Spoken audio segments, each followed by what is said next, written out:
వినాయకుడి జీవితంలోకి సిద్ధి బుద్ధి ఎలా వచ్చారో తెలుసుకుందామా. పూర్వం సంయమీనాథ పట్టణంలో ఒక మహా ఉత్సవం జరిగింది. ఆ వేడుకకు సమస్త దేవతలు హాజరయ్యారు. వారి వినోదం కోసం అప్సర తిలోత్తమ నాట్యం చేసింది. ఆమె అందాన్ని చూసి యమధర్మరాజు మోహించి అందరి ముందు తగని పని చేశాడు. ఆ కారణంగా ఆయన అవమానానికి గురై అక్కడి నుండి బయటికి వచ్చాడు. ఆ కోపం వేదనలో ఆయన వీర్యం అంటే కన్నీటి చుక్క భూమిపై పడింది. దాని నుంచి ఒక భయంకరుడు జన్మించాడు.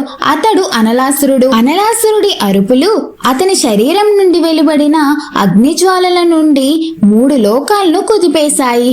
భయపడ్డ దేవతలు శ్రీమన్నాయుని వద్దకు వెళ్లారు. ఆయన వారిని గణపతి వద్దకు తీసుకెళ్లాడు. గణపతి వారిని ఆశ్వాసపరుస్తూ రాక్షసుడిని ఎదుర్కొన్నాడు. అనలాసురుడు భయంకరమైన మంటలతో ముందుకు రావడంతో గణపతి కొండంతగా పెరిగి అతన్ని మింగేశాడు.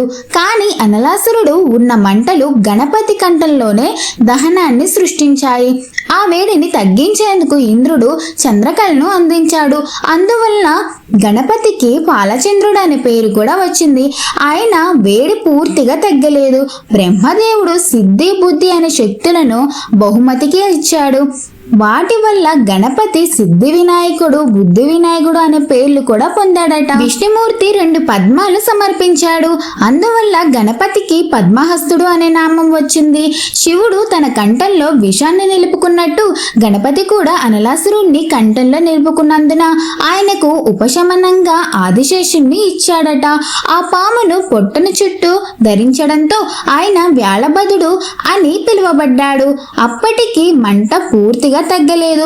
ఆ సమయంలో 80,000 మంది ఋషులు ఒక్కొక్కరు 21 గరికె పోచుల చొప్పున మొత్తం 16,80,000 గరికె పోచులను సమర్పించారట. వాటి వల్ల గణపతికి తాపశమనం కలిగింది. అప్పటి నుండి దేవతలు భక్తులు గణపతిని గరికె పూజలతో పూజించే సంప్రదాయం ఏర్పడింది. మీకు ఈ వీడియో కనుక నచ్చినట్లయితే లైక్ అండ్ సబ్స్క్రైబ్ చేసుకోండి.